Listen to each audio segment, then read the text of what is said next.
Hello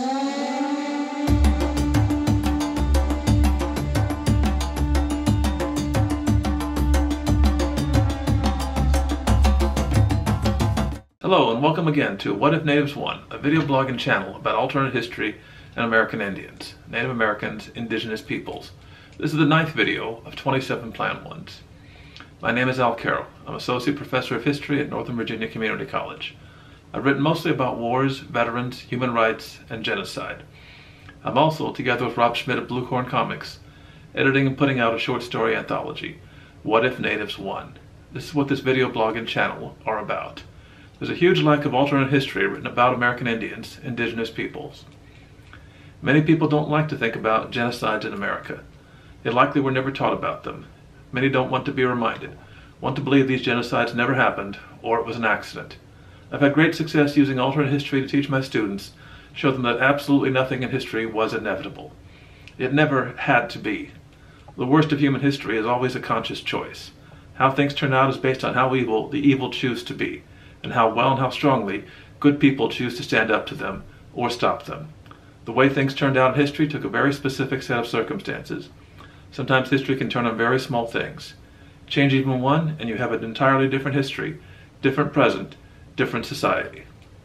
It may be hard to hear this, but we live right now in a dystopian world, one of the worst of all possible outcomes for anyone who is not white.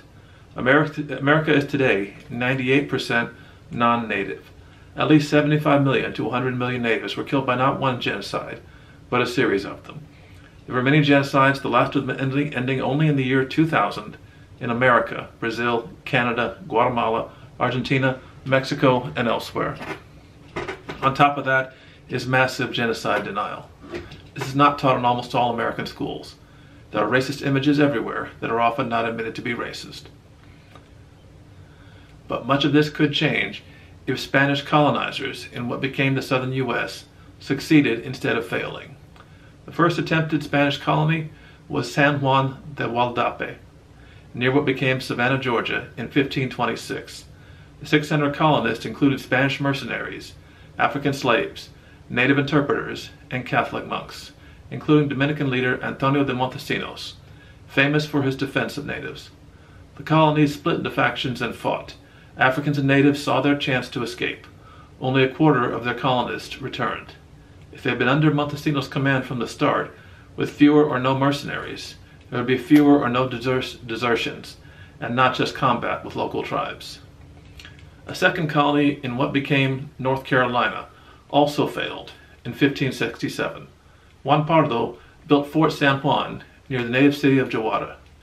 He met with numerous chiefs of tribes, likely the Cherokee and Catawba, but his men threatened the natives while searching for gold. First Pardo had to rescue them when they were held prisoner, and then the fort was attacked, the colonists almost wiped out. Again, an expedition of monks, or one where the mercenaries would have been better controlled, might succeed.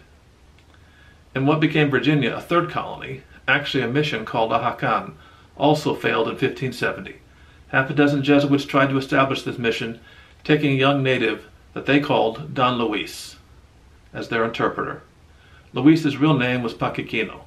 He was the son of a chief and had been kidnapped as a teenager by Pedro Menendez de Avila, Spanish commander at San Agustin. When Paquiquino returned near his homeland, he saw his chance and fled, returning with warriors to wipe out the Spanish mission. Menendez had caused the mission's failure and the killing of the priest. Had Menendez not kidnapped Paquiquino, or if the Jesuits had another interpreter, the mission might succeed. If these three colonies and others succeed, what is today the southern U.S. might become the Spanish colony of La Florida, the Spanish name for the whole region. La Florida might go as far north as Chesapeake Bay, all the way to the Mississippi. In our own timeline, Spaniards could not find the gold they usually sought. The English and French also raided the southeast tribes for slaves, depopulating the area, shipping many natives off to Caribbean plantations. But if La Florida missions organized native militias like the Jesuits did in Paraguay, there would be far more surviving. There would be far more surviving natives, fewer of them would be enslaved, and an economically successful colony like the Jesuit reductions is possible. So what would happen to English colonies, the future U.S.? Roanoke and Jamestown would never be established. Maybe they would never even be attempted, since Spanish colonists had been there 50 years before. English colonies would only be in New England, the Mid-Atlantic, and Ohio Valley, plus Canada. The future U.S. would never have a South, never see the same type of plantation slavery, and no Civil War. It would be culturally Yankee or Canadian. That would be far better for natives in the South. All its people, Cherokee, Choctaw, Catawba, Powhatan, Chickasaw, Natchez, Biloxi, and others, have far more surviving people, and they are never forcibly removed west by America or La Florida. The Trail of Tears never happens. Instead, you see smaller numbers of Spanish colonists who freely mix and marry with natives and Africans. It is a South with none of what became the South. Let me say that again. It is a South with none of what the South became infamous for, segregation.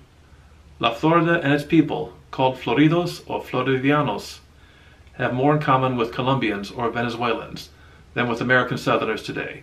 They have much larger numbers of natives, Africans, and mixed people. Much larger numbers of surviving southeastern Indians with Spanish names and mixed race society and culture is certainly native victory. This is the end of the 9th video. I look forward to your comments and questions and will answer them as often as I can. Racism, genocide, denial, childish behavior, personal attacks get deleted. But I do recognize some questions will be asked in ignorance because much of the facts I point to are new to most people. They were never taught about this. They've been raised in denial since denying indigenous genocides is taught in almost all public schools. Next time we will discuss what if the Jamestown and Plymouth colonies fail. Please repost freely, subscribe, like, share, and comment. I will post again in about a week. This has been What If Natives Won video blog and channel.